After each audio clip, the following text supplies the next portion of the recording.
Welcome back to Pioneer Hair Transplant Clinic. Now, we got an interesting case today. This patient has actually a front side broken hairline and crown area also completely bald.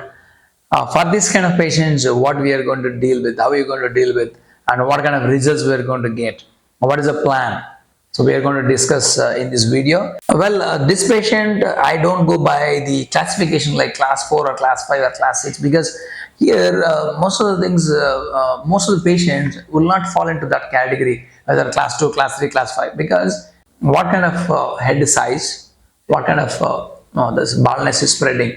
So if you can see in this patient, usually broken hairline and backside crown area is totally lost and is burrowing to the front. Probably you would end up in class 6 sooner or later. So this doesn't fall to the kind of a typical class 4 or class 5. But here I would consider the area of the baldness and availability of the donor and what are the patient goals. These three factors, I tailor the plan for this patient irrespective of by looking at the classification. That's what this patient is very intrigued for any surgeon or any patient too.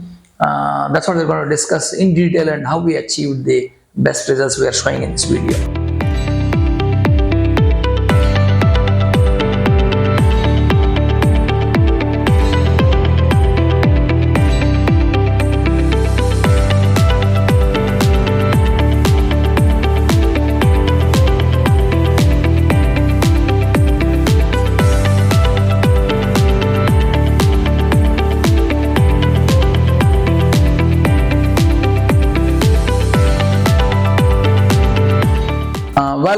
This guy, age around 29 years, approached us with the baldness of having a frontal broken hairline and crown area baldness also. If you can observe this patient, here the tricky part is, this comes under probably class 4 or class 5 baldness, but kind of sooner or later he'll end up in a class 6 baldness. However, here important point to be noticed is, there is a front side remarkable receding hairline where broken hairline is there. That means you need to get it rectified, frontal area.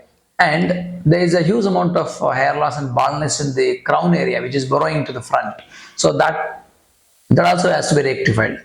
These two portions, front and back, rectifying at the same time is not a joke, because crown alone itself, we need more grafts and maybe second chest also required. So in such cases, planning is very important.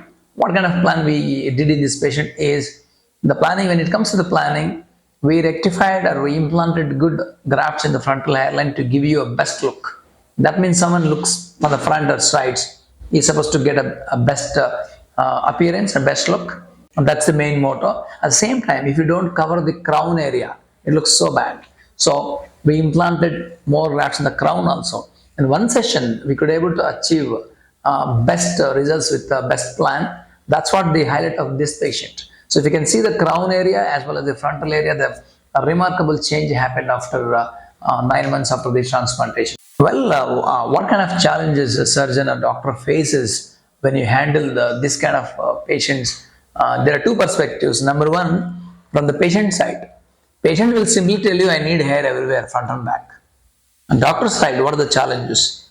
Like, you need to implant both front and back. There never ends the story, and crown always requires second time. And you are distributing the grafts front and back. That means you would need more and more grafts in the crown. And another adding point is, probably you would lose more hair in the mid scalp. And these are the three challenges. Number one is, you are distributing one session, implanting front and back, which is not good. So that means you would need definitely second session. And second point is, where and patient would never expect that probably would lose more hair than you need one more session. So by keeping all this in our mind, planning is most important. What is the plan in this patient is, one should understand, we should not waste grafts unnecessarily. That means we need to conserve the grafts because graft number is limited. So we need to make such a hairline, it should look very beautiful with that, so no one should understand than a transplant. That's one thing. Little higher hairline we can take because there is ongoing hair loss. That's the reason there's no point we are wasting more grafts in the frontal area. Kindly remember, most of the transplantations would go failure not because of the surgery, It's because of the wrong plan. It is because of the wrong plan the surgeries goes failure. Implanting in the wrong manner, wrong place, definitely would end up in a disastrous outcome. So here we made a meticulous plan by utilizing more less grafts in the frontal hairline to achieve the best hairline design, and we implanted well in that frontal area and we achieved the best outcome. And in the crown area, we need to implant the same way the directions, angulations, however the natural hair exists, so that we can achieve very natural way of getting more density, a better camouflage. That's what we achieved in this patient in single session, both areas, front and back. So, well, if he loses more hair, I'm sure we preserved more donor for his future transplantation, so that we can do future transplant also. These are the few challenges from the doctor side we do have in handling such patients. And number two is, what are the challenges from difficulties from patient side? Patient side problems in this kind of patients are, usually they think that I'm undergoing one transplant, fine, I would get results everywhere. He doesn't know that he's going to lose more hair. And probably you would simply say, I want front and back, both. And what about mid scalp in future?